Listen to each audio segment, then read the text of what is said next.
আবারও মাঝারি পাল্লার পারমাণবিক অস্ত্র উৎপাদনের হুমকি দিয়েছেন রুশ প্রেসিডেন্ট ভ্লাদিমির পুতিন। যুক্তরাষ্ট্র যদি জার্মানি বা ইউরোপের অন্য কোথাও ক্ষেপণাস্ত্র মোতায়েনের পরিকল্পনা বাস্তবায়ন করে, তাহলে মস্কো এ ধরনের পারমাণবিক অস্ত্র উৎপাদনের পথে হাঁটবে বলে সতর্ক করে দিয়েছেন তিনি।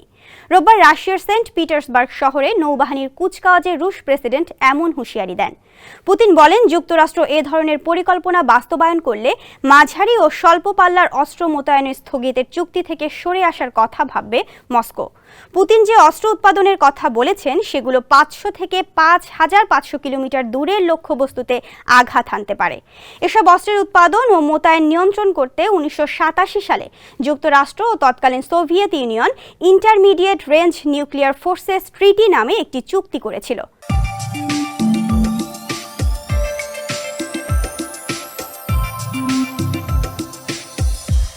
তবে 2019 সালে পরস্পরের বিরুদ্ধে চুক্তি লঙ্ঘনের অভিযোগ তোলে যুক্তরাষ্ট্র ও রাশিয়া। এরপর ওই চুক্তি থেকে বেরিয়ে যায় দেশ দুটি। যদিও পরে রাশিয়া জানিয়েছিল, যুক্তরাষ্ট্র বিদেশে ক্ষেপণাস্ত্র মোতায়েন না করলে মস্কো একই ধরনের ক্ষেপণাস্ত্র উৎপাদন করবে না। কিন্তু কয়েক সপ্তাহ আগে ওয়াশিংটন ও বার্লিন ঘোষণা দেয়, 2026 সাল থেকে জার্মানিতে পর্যায়ক্রমে দূরপাল্লার ক্ষেপণাস্ত্র মোতায়েন করা হবে। এরপর থেকেই মাঝারি পাল্লা পারমাণবিক অস্ত্র উৎপাদনের ব্যাপারে ক্রমাগত হুমকি দিয়ে আসছেন পুতিন।